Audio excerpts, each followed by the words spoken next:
here I am back with definitely my favorite part of the week, which is answering your questions. Now, if you have not checked out one of these episodes before, once a week, what I will do on Wednesdays is I will look through the questions from the previous week and give you my opinion. Now, again, an opinion is just an opinion. It's not a fact. So the questions that I tend to pick are questions that are opinion-based and not a factual fact check or something. So these are my takes on things that are card related having to do with this hobby. So go ahead and check out this video.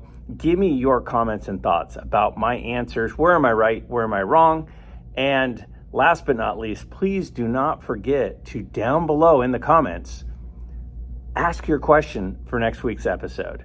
As always, I get super excited to see what everybody comes up with. So check it out. Let's take a look at question number 1 right now.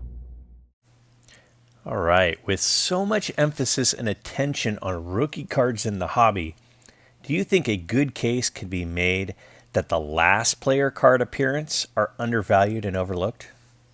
Oh, that's a good question. That's a good question.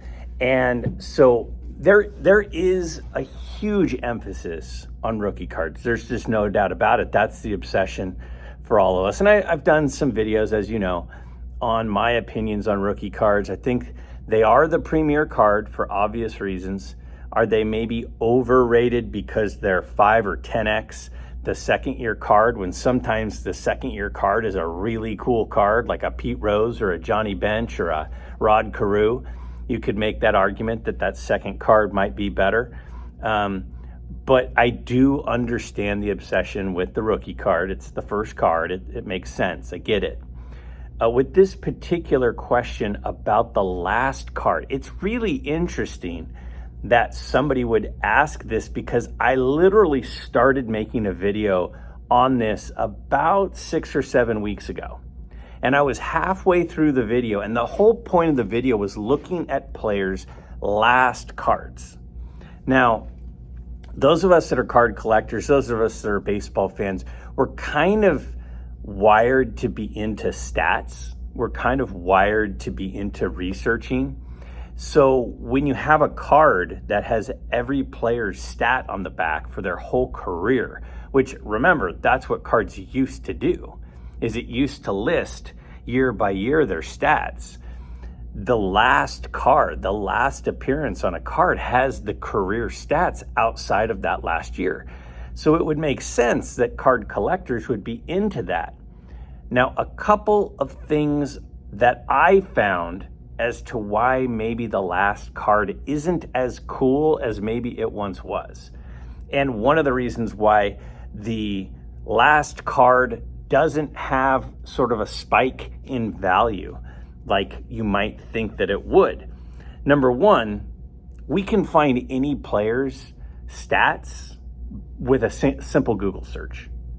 So the cool thing, I mean, when I was a kid, we used to go to the library and look in books for information, right? I remember looking through the encyclopedia, reading about different famous people, reading about sports, the history of the sports. Literally, my research papers started in an encyclopedia.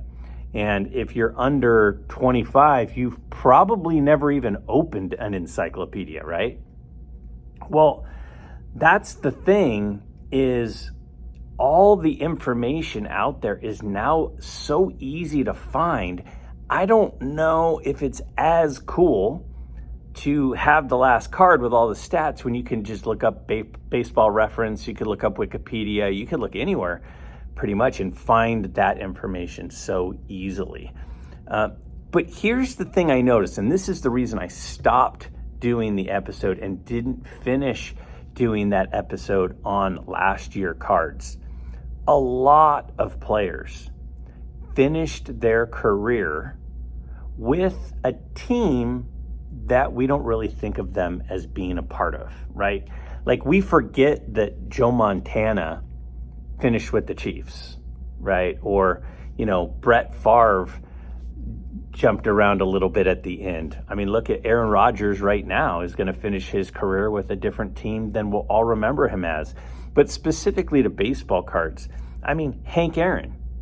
You look at Hank Aaron's last card, he's in a Brewers uniform. We don't think of Hank Aaron as a Brewer, right? We don't think of Willie Mays as a Met. But his last card, Willie Mays is in a Met uniform. So I think the specialness of having all the stats on the last card isn't as special now that it's so easy to find career statistics.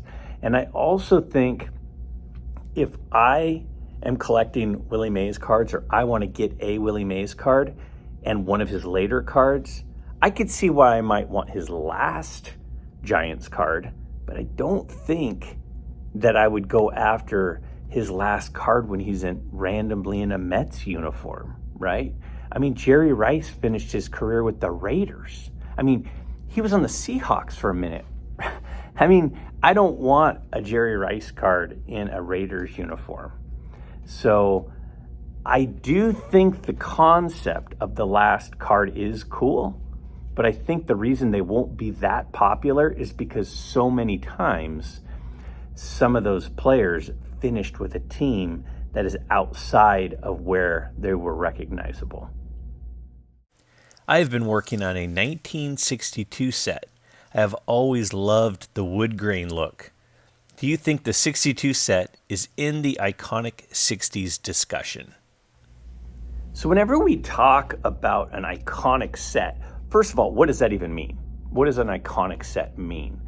To me, an iconic set is a recognizable set. It's one where I can say, hey, you know the 65 Topps cards? And you go, oh yeah, the one with the flags on it, right? Where the team name is on a flag. And a lot of people go, oh yeah, it does have that flag. Or the 75 set, where it's got the colored borders, you know, with the George Brett rookie card or the Robin Yount rookie card. You think of the 63 set, that really tough set that we think of with the Pete Rose rookie. The 52 Topps set, right? The 54 Topps set. The sets that are iconic are the sets that are recognizable. The 71 Topps set, right? The black border, that brutal set. You could maybe even say the 70 set with the gray border.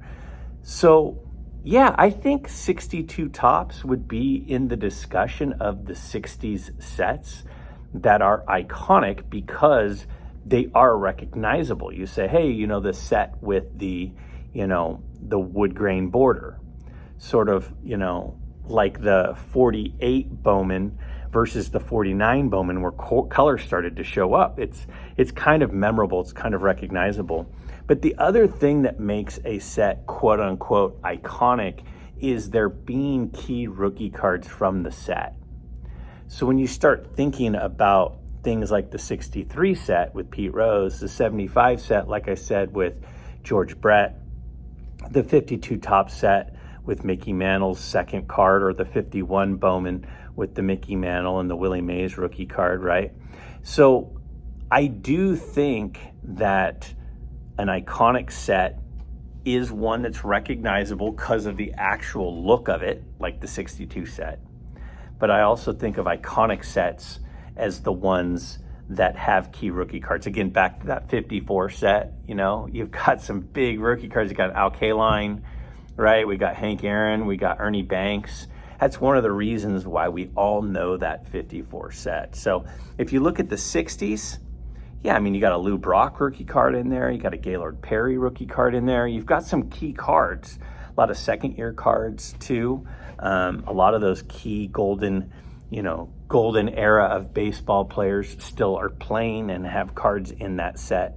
So I personally would say in the 60s, yeah, the 62 set would be considered an iconic set because it's recognizable, because it has some key rookie cards, and because a lot of good quality historic players have cards and are still playing during that set. So for sure, I think the 62 set is one of the iconic sets of the 1960s. Can you break down your viewpoints on upgrading or building a vintage set? When is a card being a common, Hall of Famer, team card good enough? Do you buy a filler card or wait until you can find and afford the right one? Do you just buy the entire set? Do you have to have all the cards graded? Is it just a matter of how wealthy that you are? So, set building. Now, let me just first start by saying I think baseball cards are all about set building. That's what it's all founded on. When they started putting numbers on the back of cards, it was really so that there was a set to build the set, to get all the cards together and try to fill all of them, right?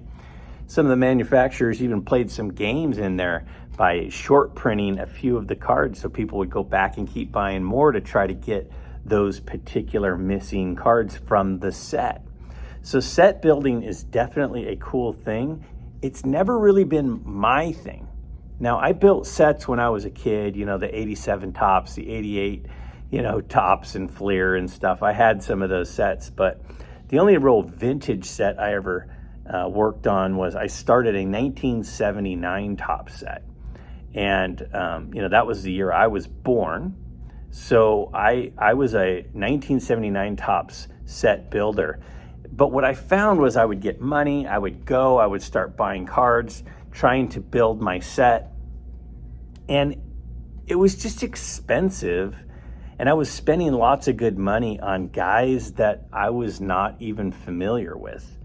And so, I was a good portion of it into it, maybe 50 or 60%. And I ended up calling it quits. And then my dad went in and he picked up where I left off and he finished the set, the 79 top set, with the cards that were missing still from what I had started. And then he later gave me that set. So the one complete set I currently have is that 79 top set that I started and then my dad ended up finishing. Now, when it comes to set building, a lot of those questions are interesting, but it really depends on you. Like, some people just want to have a complete set to have a complete set, and they don't really care the condition. Other people want to just buy the set and have the set.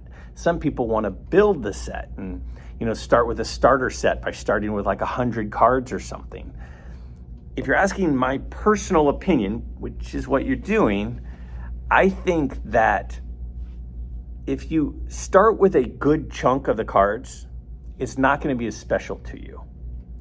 If you literally start with buying the first card and then the second card and then you fill it in, I think the set will be more special than if you just start with 200 and then you start building on top of that.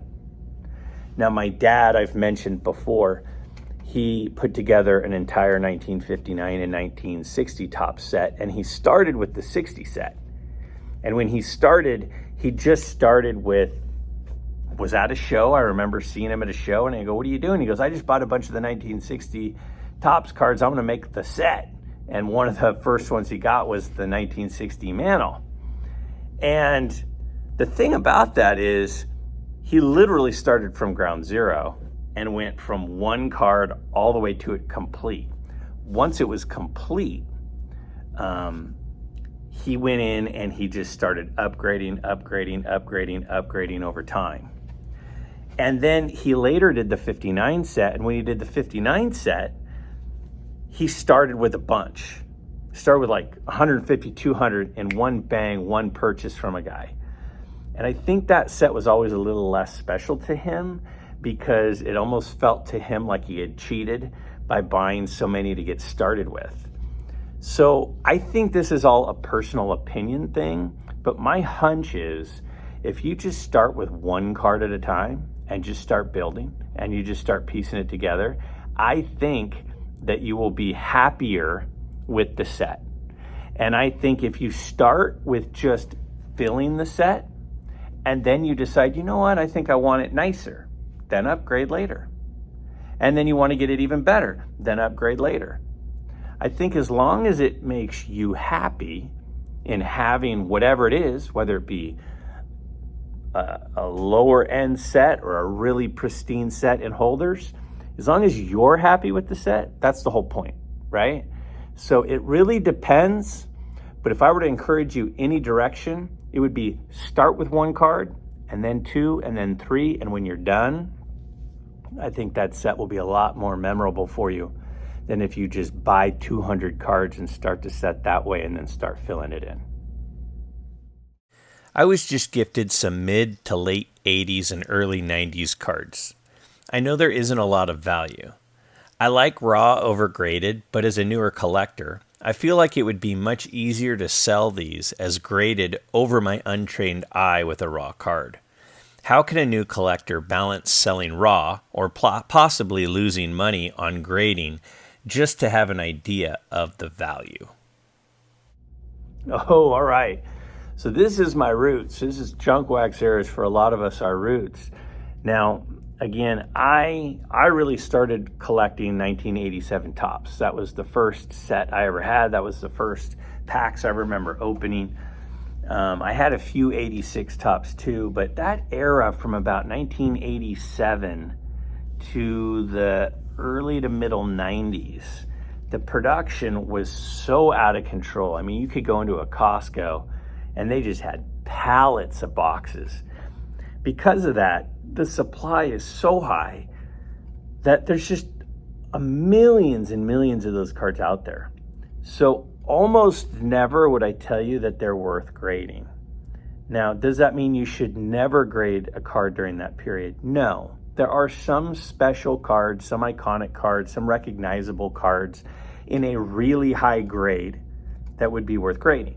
You know, an 89 Upper Deck Ken Griffey Jr., if it looks pristine, it's worth grading, because in a 10 it's worth a lot. In a 9 it's worth, a decent couple $100. And in an 8 it's even worth a solid amount, probably worth grading. But there aren't a lot of those. One would be the Bill Ripken Bat Knob card, right? That would be a card that it's just kind of a random one that might be worth grading. But generally speaking, when you look at PSA and you look at SGC, we're talking about $20 to $25 per card to get graded.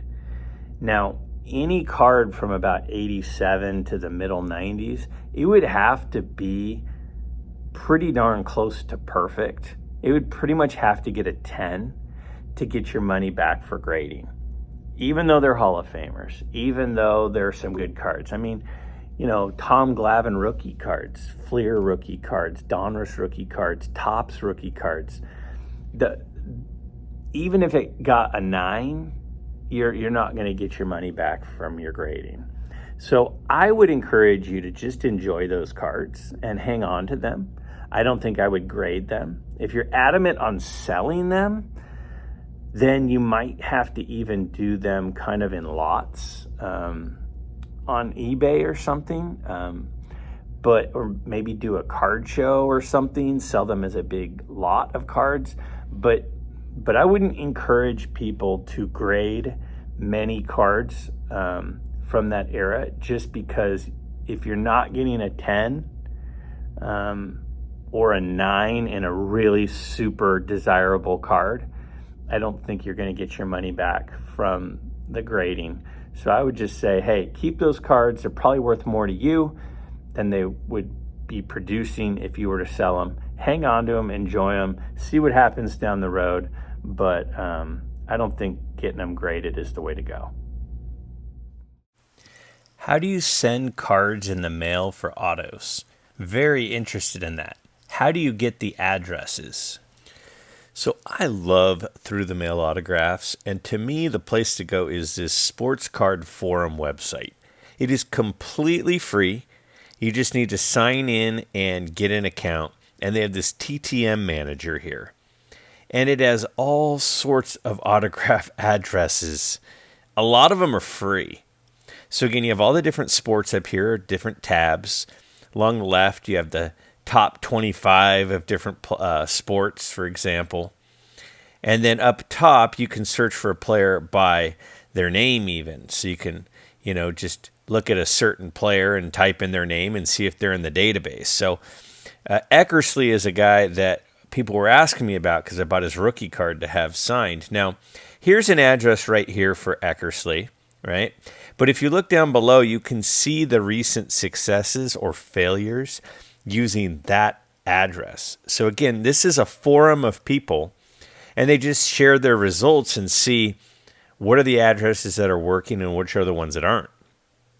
So if you keep scrolling down, we have other addresses, and you can see the other addresses that have been used. Maybe one is a business address, one is a home address, see where it's working and where it's not. And then you see down here, tons of success. It's 100% success rate for this Eckersley address. And this is for his family foundation. Some of the guys do charge a price, which, a lot of us go, oh man, I don't want to pay. Just think about it though. If they don't charge, they're just going to get inundated with requests. You can see right here some of the examples. So that person got a autograph back and they even shared it. If they don't charge 10 or 20 bucks each, people are going to send cards in nonstop. So let's look for another player. So just go into the database. I type in Wade Boggs, for example. And I look here and I have different Boggs names that hit. And I've got Wade Boggs. And so again, I scroll down and I check the addresses.